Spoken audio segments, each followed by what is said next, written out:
Post-match chat with Chaps for that Millwall podcast where it finished at Ashton Gate.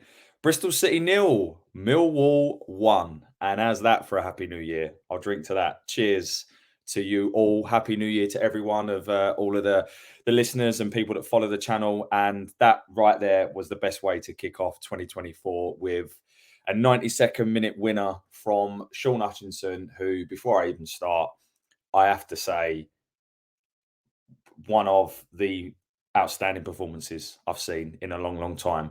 The bloke didn't put a foot wrong, and he was absolutely, without a shadow of a doubt, man of the match today. And that was epitomised in the 92nd minute winner that he turned into Johan Cruyff with that turn and then finished. But look, we'll take it. And just a super, super performance, a super festive period for us. And we now are looking up instead of down. Only 8 points off the playoffs, can I say? 11 points off of the relegation zone. What a difference a week makes, eh? But look, again, just to say it again, a happy new year to you all. Hopefully you had some good celebrations last night. I certainly did. I didn't go to Bristol today. I'm not going to lie. I'm still pretty hanging. I'm recording this immediately after the game. But I wanted to get something out before personally go back to work tomorrow. And I'm sure a lot of you do. So let's kick off then with the normal review. So we'll start with the team. So Edwards makes a couple of changes. So we go with the team. So Sarkic in goal. The back five remained unchanged. So right to left was Norton Cuffy on the as right wing back position. Centre backs Ryan Leonard, Sean Hutchinson, Jake Cooper, Murray Wallace keeping his place on the left. I thought there may be a change there, not because of Murray Wallace being out of form. I actually gave him man of the match in the last game, but just due to kind of trying to keep that energy up. But Murray Wallace kept his place. George Saville obviously sent off. The club did appeal, and the club quite quickly got rejected in their appeal. So unfortunately, we will miss Sav for the next 3 games. It was good to see him celebrate with everyone at the end. Obviously, travelling and sitting behind the dugout. Today, Billy Mitchell comes in for him, playing alongside George Honeyman, and then Zian Fleming, Tom Bradshaw, and then the other change was Duncan Watmore starting instead of Adomo Imaku. I wouldn't say Imaku was dropped. I think he was probably just, keeping the everyone fit and looking at those sorts of stats and seeing, who he felt was best to start the game and then maybe impact the game. Bristol City have got a big pitch. I mean, it looks massive from the TV. I have to say, it looks huge. So I felt that substitutions would play a vital role in this game, and coincidentally, I do feel they played a massive part in us getting over the line today. So that was our team. For them, they a couple of changes. So Gardner Hickman, I think, came out of the side for them, and I think Sykes also dropped to the bench. But other than that, very similar side to the one that drew 0-0 at Birmingham. They also won at Watford on Boxing Day, emphatically 4-1. So the side sitting in the top 10, they have done all season. They beat us, obviously, with a last-minute goal themselves at the Den earlier on this season when Nigel Pearson was in charge, and Liam Manning has been going good guns for them since he's come in. So, look, I'm not going to lie. I think I would have taken a point before the game. Obviously, hindsight's a wonderful thing, but given the amount of fixtures, the just kind of where we are, and the fact we've had a good. A good festive period up to this point. I honestly felt if we could pinch a 0-0 or 1-1, keep the momentum going, that would have been a really good point for us. And for large parts of the game, that is how it kind of looked that it would be. But in terms of the game, let's quickly talk about the first half. I felt the first sort of 15 minutes. We were holding our shape very well. There wasn't much happening. There was a couple of nearly moments for us where if we'd have just played that final pass better, we could have been in, and we just didn't. And that was very, very representative of our first half. I felt there were a number of times where, we would get into really good positions and the final pass would let us down, or we would make a sloppy pass or something like that. The game in the first half I thought was played at quite a low tempo as well, probably just because of the amount of fixtures and things, and obviously slightly different, fairly difficult weather conditions. But we defended well, and I think going into half time, I think Edwards would have been the happier of the two managers. Probably the best two chances for one apiece of the first half was on 17. Jason Knight gets up over Billy Mitchell and heads it, and Sarkic does really, really well to get down low, bounces just in front of him to spring and push it to safety. He's looking more and more confident as the season goes. And then our probably best chance was it sort of breaks to Bradshaw just inside the area, but he can't quite sort his feet out and connect properly. He ends up getting blocked, and it comes to nothing. As I say, loads of nearly moments, and something that George Honeyman did on 36 that kind of just epitomised our first half. Really was, we're breaking, we're doing really, really well. And Norton Cuffy sort of squares it across, and Honeyman dummies it. And from the TV, you're thinking, "Cool, that's a great bit of play, Honeyman." Unfortunately, he dummied it to no one, and then we lost possession, and they started to come back at us. But look, I think, as I say, the first half, it was just, the way I'd look at it is we were solid.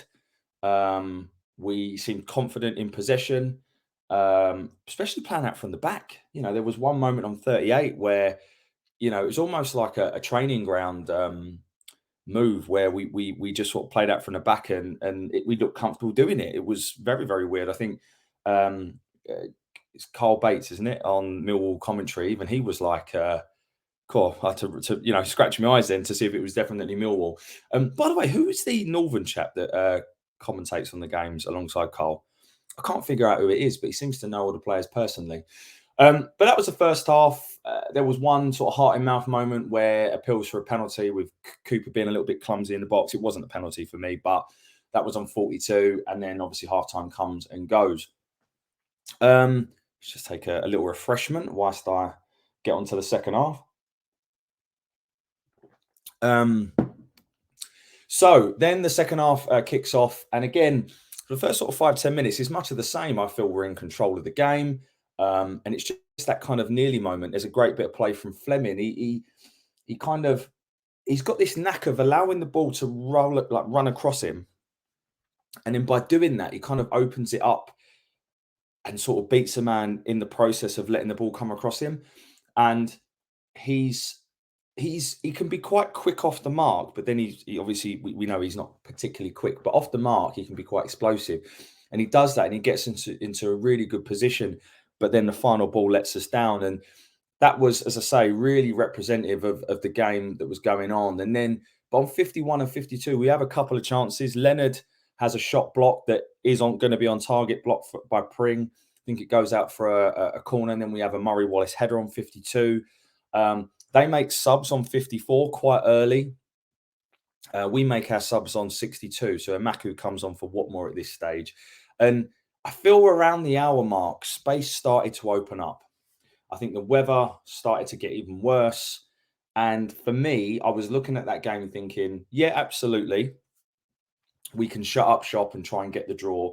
But it's there for the taking, in the sense that the space is opening up. And again, without being biased, and any Bristol City fans, let me know if you disagree with this. Excuse me. I don't really think Bristol City created too many opportunities in the second half, really. I felt we were on top. I felt we were playing with confidence. I felt we were moving the ball around really, really well. And I honestly felt that if we could get our final ball right, that the opportunities would come. There was another Fleming header as well. I'm just looking at my notes here for chances. But we were definitely on top. And I honestly felt if we could utilise the pitch and maintain the effort and energy levels, which is difficult for the amount of minutes that we've played. And this is where credit to Joe Edwards, because he makes substitutions at the right time. And that enables us essentially to maintain the same energy, structure, and discipline that we had done throughout that game, because he trusts Imaku to do the same job Watmore was going to do, as an example. He trusts Longman to do the the defensive work that Fleming does, and so on and so forth. So that was going to be key. Obviously, then Danny Mack comes on for Norton Cuffy, who put another serious shift in, and we then get our moment. So it's a Longman cross in. I think it was Longman, or it might have been Honeyman. Ball into the box. Nisbet gets there right at the near post. It's a great run from Nisbet, but superb defending from Zach Viner. I've been a big fan of his. I said it in the reverse fixture. Great defending from them. Puts it out for a corner, and then from the resulting corner, we get the goal. 92nd minute, ball comes across. It kind of gets rebounded, bounces to the edge of the area. Billy Mitchell heads it back into the box, and then Hutchinson just chests it, turns, swivels, and with his weaker foot, left foot, arrows bottom corner. Some angles it looks like it takes a deflection, but others I'm not so sure. And then the scenes and the celebrations were just fantastic. And I also want to emphasize a point here, and I said this in the last review, the Norwich review, that's the second game now. And I was just talking about this in a group chat with a few people, where there has been so much. You can see the togetherness. We've always prided ourselves on that, and I felt at times under Rowett, and maybe it's because he lacked passion as a leader. I don't know, but I feel that's coming back, and it's the second game running now where there's been a bit of argy-bargy, and players are piled in to help out. I think there was a Leonard and Williams had a bit of an argy-bargy, and everyone was jumping in to support. Sarkic was there, Hutch, Cooper. It's just that's what you want to see, and that was also clear in the celebrations, both during the goal and then after the game. It was just brilliant, and I can imagine credit to those 600 odd that went there today. Absolute massive fair play and credit to you. Could hear you loud and clear on the telly. And we get the goal in the 92nd minute, and you're just thinking, can we hold on? And we do. Cooper, he's got a habit of this. Gives away a stupid foul on 95. Ball comes into the box, and it's cleared for nothing. And then the final whistle goes, and we get 3 points. And Bristol City away has been quite it's been quite a happy hunting ground for us. I think that's now we've won 4 of the last 5 visits there. So we are, for whatever reason, we are good there. And the celebrations after the game were fantastic. All the players pushing Hutch to the front because they appreciated just how good he was today. And he was. I'll say it now. He was by far and away my man of the match. Probably one of the standout performances this season. I can't remember a better individual performance that I've seen this season other than that one today from Sean Hutchinson. And you've got to remember a few people, and I think myself included, have said he's not the player he once was. He's had a lot of injuries recently. He's been out the side, but to come back into the side and to give a performance, well, he played very well against Norwich in fairness as well, but to give a performance like he did today, show real leadership and step up when it counts, you have to take your hat off to him. So Sean Hutchinson, super performance, a real true captain's performance, and the players evidently appreciate that at the end. I'll be very, very surprised if he doesn't end up with man of the match. Even if he hadn't scored the goal, I'd have said the same thing. So super performance from him, super performance from everyone. And then the one real point that I want to make here is I want to credit Joe Edwards and his staff, because when Bristol City beat us at home back in, was it August, September? Can't remember. It might have been late August, could have been early September. Anyway, it doesn't matter. They beat us because they were fitter than us. And that was it. And Nigel Pearson, who was manager at the time, said that in his interview. There wasn't much in the game, but they beat us because they were fitter than us, and they were able to maintain the levels for the whole game. And I remember doing my post-match, and it was so obvious. There was hardly anything in the two teams, but they just wanted it more. They were fitter. Roll on 3 months, 4 months, whatever it is, and we won today for the exact reasons that we lost the last time, which is, let me say that again, that doesn't make sense. We won today for the same reasons that Bristol City beat us last time. And that is because we wanted it more. We were fitter, we were more up for it, we were playing with more confidence. It was just brilliant. And you have to credit Edwards. I dread to think the fitness levels that we were at in August, September time, if we played this amount of fixtures in the short space of time, I dread to think what would be going on. So the fact that they've got the players fitter, the fact that the players are clearly all fighting for each other, and Edwards, it seems to be a real good feeling at the moment within the group. It's evident of that. Everyone seems to be, bought into it as well. It's brilliant. It really, really is a fantastic week to be a Millwall fan, given where we have been all season. So massive credit to Joe Edwards and his team, and also credit to Edwards for making the substitutions when he does, because he obviously trusts the personnel to continue the work that the players that started the game already do. And it's just, to me, that was the reason we won today. We kept going, we kept going, we kept going. For me, we dominated the game. I think probably Bristol City had slightly more possession, but ultimately it doesn't matter. Possession only matters really when you're having it in the right parts of the pitch. So, I mean, I'm over the moon. I am. I'm going back to work tomorrow, and I'm sitting here drinking a beer after being out last night. So that tells you how happy I am. And yeah, as I say, we're 8 points off the playoffs. I stupidly booked a holiday for the end of May last week because I was like, we ain't going to get in the playoffs. I don't need to worry about that. I was looking at times to go away, and May was working out good for work and prices and whatever. And now I'm like, oh, you never know, we could be in those playoffs. I have to move the dates, but no, look, getting ahead of ourselves. But look, I think what we can say is that we've got our Millwall back. The players are all playing for each other. It was another super performance. I don't think anyone, all right, it was a sucker punch for them, but I don't think anyone could say that we probably didn't deserve to win the game today. Other than the first chance that Bristol City created in the first half, I can't really remember too many times that opened us up.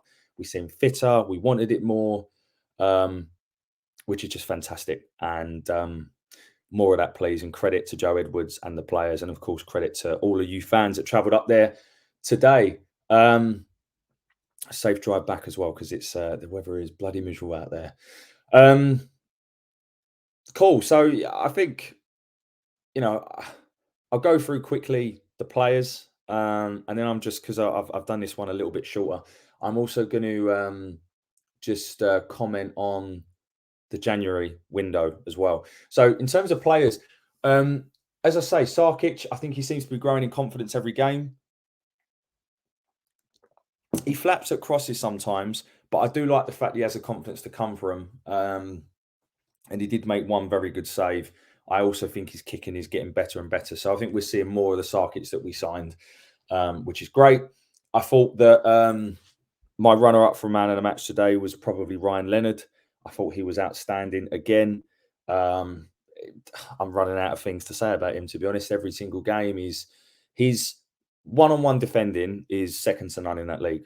He really is. And it's also a credit to him that he's come through 3 sets of 90 minutes in a week, which I'm not so sure he'd been able to do a little while ago. So delighted we re-signed him in the summer. I know a few people were a bit, why are we re-signing him? But I think he's proven now that it was the right decision. And now you're like, oh God, hopefully we can hold on to him in the summer. So Leonard was superb. Hutch, as I said, he was just colossal. He gave Conway absolutely nothing. And Conway, was getting frustrated and going down. I have to say, I didn't really notice the referee today. So to me, that tells me he did a good job. So I don't know who the referee was, but quite clearly did a good job for me anyway. But Hutch was he was everywhere. He didn't put a foot wrong. His distribution was good. Hutch has always been excellent at reading the game and making interceptions and timing his challenges. And today he was just, even with the weather conditions, he was outstanding, absolutely outstanding. And of course, capped it all off with his goal. I thought Cooper was good again. Cooper just seems better when Hutch is there. And as I said, I don't know if that's because he doesn't have to be captain. He can just focus on his game, or whether just Hutch makes him better. Hutch does have a habit of making players better around him as well. Real man's leader. without necessarily being that vocal, sort of leader, but you can tell he really is the leader of the group, which is fantastic. Norton Cuffy put a serious shift in. Again, I would dread to think the amount of miles that boy has run in the last 3 games. Another great performance from him. Murray Wallace was solid. I thought George Honeyman in the first half, I really like him in that role. In the first half, he was as guilty as anyone in terms of giving the ball away and that kind of final pass. But I do like the fact he does always try to look forward with his passes. So I really like Honeyman in that role with the energy. Again, 3 games in a week. Billy Mitchell returning to the side. Obviously, it's difficult. He's been in and out of the team, but I felt if there was anyone that maybe wasn't at the same level as everyone else today, it was probably him. He didn't have a bad game, but at times he just didn't. I don't know. Maybe it's unfair because at the end of the day, he's not played much. So that was Billy Mitchell. What more? Was great. He's able to just roadrunner, carry us up the pitch.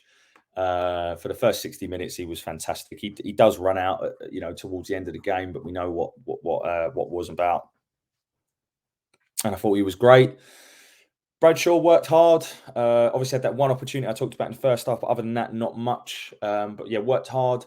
Fleming, again, I thought he was fairly good. He was as guilty as anyone else, no more, no less in terms of that final ball at times. But some of the things that he does, he's got so much. There is no way anyone can deny he is our most technically gifted player. He is superb, and he is slowly getting there. He just needs a goal, I think, and I think things will start to come for him. So I thought he was good, and as I say, I think the subs really made, really made an impact in terms of the way in which we managed the game, the way in which we maintained, intensity. So I won't talk about anyone in particular, but I thought everyone played their part, and that's what you need. It's a squad game. So what else do we need? What do we need to add? Well, I don't want the last week to kind of, cloud the fact that I do think we need some fresh blood, because I do. For me, if I could have what I wanted, in terms of a wish list, I would bring in 3 players. So I would allow Alan Campbell to go back to Luton, if that's even possible. May not be. Alan Campbell is a very good championship midfielder. Very good championship midfielder. And I was gutted when Luton signed him from Motherwell. And I was delighted when we signed him on loan this season, despite the fact that we had so many centre midfielders anyway. But for whatever reason, it just hasn't worked out. If you listen to anyone that's played with Campbell, they always talk about how he's a model professional. He is Tom Lockyer in an interview in the summer, literally this summer. He was asked the question, who is the best trainer at the club? And with no hesitation, he said Alan Campbell. So I don't think it's a personal problem. I don't know. He's just not got going. So I can't see him at the moment getting ahead of now. You've got Sav, you've got Denor to come back. Honeyman's been brilliant in there. And obviously you've got Billy Mitchell. It's 4. If you have to prioritise, funds and resources, if there's an option for us to send him back, I would do that. And then I would try and bring in a centre-back. I still think we need a centre-back, particularly if we're going to play 3 at the back. Obviously, we all want Charlie Cresswell. There's lots of rumours. First of all, he's not available. Then all of a sudden, various outlets are saying that there's loads of clubs competing for his signature and we're not one of them. So who knows? But a centre-back will be great. I would love to sign another wide man winger with some pace. I think that would really complement us and give us another option in those areas. Someone that can really deliver a good ball into the box and has got that sort of pace. I would like to bring in someone like that, and it also gives us the option maybe to play with 2 wide men, whether you utilise Watmore, Norton Cuffy, or a Maku there. It just gives us someone. We haven't really got a natural winger, really. So I would sign someone like that. And then finally, I would sign and again, these are at a premium, but I would sign a mobile target man. So someone who is able to, run the channels, um, do that work, but also has got the size and physicality to hold the ball up, bring others into play, win those headers. Um, that is ideally who I would sign. I think that's what we were trying to do with Kiefer Moore in the summer. I'll be very surprised if Kiefer Moore is on our radar, not because we wouldn't want him, but I would imagine, you know, he's been involved in a lot of Bournemouth games, so they may not even let him out. There's rumours that Solanke may go, so maybe he'll play more. And also, I think if he was to have a choice, I don't think we would be his first choice. I think he'd probably rather go back to Cardiff or maybe someone else competing at the top end of the table. So, I'm trying to think of who there is. I don't know too many options. I think Daniel Jebinson could be an interesting one for us to look at. Obviously, Sheffield United player out of contract in the summer. He could be someone that we look at. You almost want like a George Hurst. I was really impressed with him when he played for Ipswich. So someone in that mould. But again, they're a premium and they're even more difficult to get hold of, in January. Of course, Lyndon Dykes was a target in January in the summer. That kind of mould. I think you put Lyndon Dykes in a team like ours and you get a lot more from him than QPR do. But look, that's ideally what I would want. I think let's not discredit the players that are here, but I think it's also important to recognise that, we are operating at the moment a fully fit squad. That may always not be the case. Obviously, only Denor is injured and Harden will be back very soon.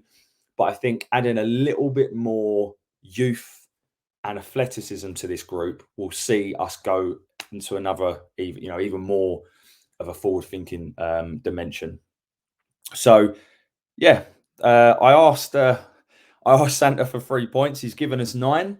And hopefully he can give us some signings in the next week or so. Let's see how it goes. But look, listen, I hope you've had a great festive period. I'm sure Millwall have definitely helped you enjoy that a little bit more. Whatever you do and whatever you spend your last kind of evening doing, enjoy it. For those of you that are back to work tomorrow, I'm sure when you wake up in the morning and you're reminded of Sean Hutchinson's last minute winner, you'll feel slightly better about doing it. But yes, thanks as always for the support. Please do like, subscribe, all that blah, blah, blah to the channel. It's always appreciated. And yeah, thanks for listening. Bye for now.